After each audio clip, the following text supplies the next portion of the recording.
and I shall now make a statement in my capacity as the Minister of Foreign Affairs of Brazil.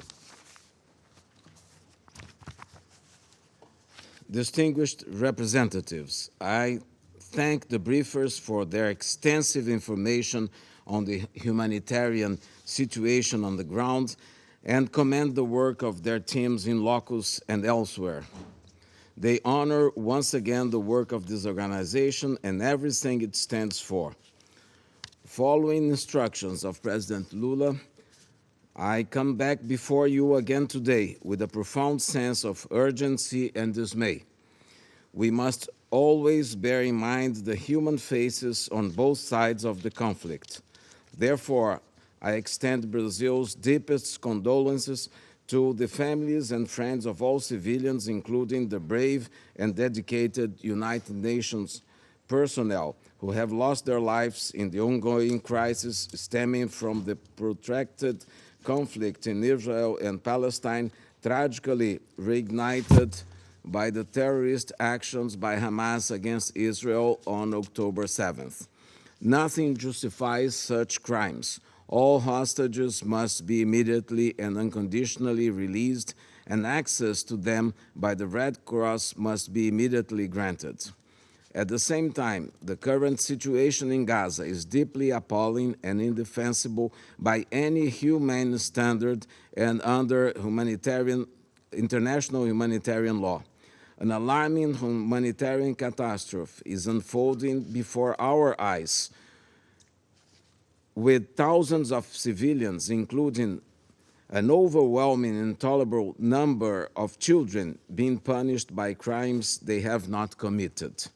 In 3 weeks, we have watched this conflict claim the lives of more than 8,000 civilians, of whom more than 3,000 are children. Since the last time I spoke in this council, just last week, the count of children deaths increased by 1,000. Meanwhile, the Security Council holds meetings and hears speeches without being able to take a fundamental decision to end the human suffering on the ground. As thousands in Israel and Palestine mourn their loved ones, as Israelis agonize over the fate of hostages, as Gazans suffer under relentless military operations that are killing civilians, including an intolerable number of children, we have the means to get something done, and yet we repeatedly and shamefully fail. Since October 7th, we have met several times and considered 4 draft resolutions. However, we remain at impasse due to internal disagreements, particularly among some permanent members, and thanks to the persistent use of the Council to achieve self-oriented purpose instead of putting the protection of civilians above all. The grave and unprecedented human crisis before us require that sterile rivalries be relinquished, that the Council is not able to discharge its responsibility of safeguarding international peace and security due to old antagonism is morally unacceptable. Let us not fool ourselves. The eyes of the world are staring at us and will not move away from our distressing inability to act. They all see that our incapacity to unite in response to the human crisis facing us today questions the very raison d'être of this Council. Someone has even written that, in addition to civilians, this body lies beneath the rubble in Gaza. The difference is that we are our own saviors. We just need to do what is right, to spare innocent lives from the scourge of wars. There may still be time to rescue the Council and sustain the hope that many of us still have in our capacity to be true to our mandate under the Charter. It is possible only if there is enough political will to compromise and to be minimally balanced and inclusive in our diagnosis and way forward. Failure to do so, yet another failure, will add an increasingly higher cost in human lives above all, but also to multilateralism in general, to the United States, and to this Council in particular. Last week, hope for consensus seemed to emerge, echoing the Secretary General's call for a humanitarian ceasefire as the 10th Emergency Special Session of the General Assembly passed a resolution that called for humanitarian truce leading to a cessation of hostilities. A light at the end of the tunnel seemed to appear also when the Secretary General, who had personally been in the region to assess the situation on the ground, announced the opening of the Rafah border crossing for some initial aid deliveries, and some hostages were released. The United Nations, through its Secretariat, under the leadership of the UN Secretary General Antonio Guterres, UNRWA, and other bodies and agencies, has been working tirelessly to address the human crisis facing us. It rests on the Security Council the responsibility to follow through. The price of inaction is unacceptably high. The growing urgency for the families of the hostages and the unbearable pain for the civilian population in Gaza cannot be understated. The positive first step taken by the UN bodies and agencies do not go far enough, as the escalation of the conflict makes the situation more dire by the hour.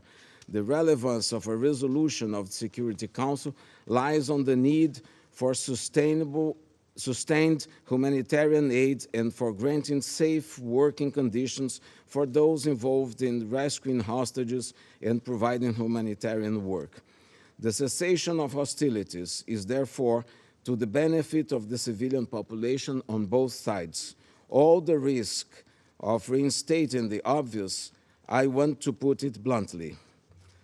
There cannot be rescuing of hostages and humanitarian aid under shells. This is why Brazil and fellow E10 members have been working tirelessly to try to get this Council to act more decisively since the last showdown around proposed resolutions. In Brazil's view, the main goals are clear: the immediate and unconditional release of all hostages and the end of violence through whatever modalities can be agreed without further delay, so that rapid, safe, unhindered, and sufficient humanitarian aid can be delivered to the strained people of Gaza. Besides the 8,000 lives lost, many more are about to meet their fatal destiny, as hospitals have no means to keep providing basic treatment for the patients.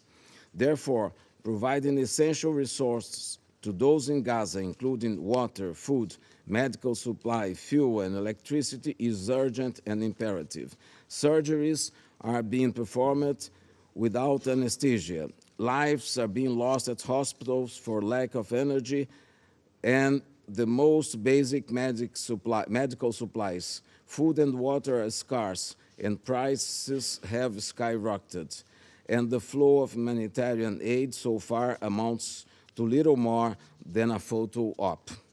Tanks and troops are on the ground in Gaza, and time for action is running out.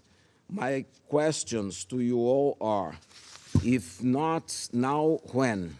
How many more lives will be lost until we finally move from rhetoric to action? It is also critical and urgent to allow for the safe and immediate evacuation of foreign nationals from Gaza and from elsewhere in the region if they feel threatened. While every state has the right and duty to protect its citizens, actions must be consistent with international law and international humanitarian law, in particular, the principles of distinction, proportionality, precaution, military necessity, and humanity. The right and duty to protect a state's population cannot and should not come at the cost of more deaths of civilians and more destruction of civilian infrastructure.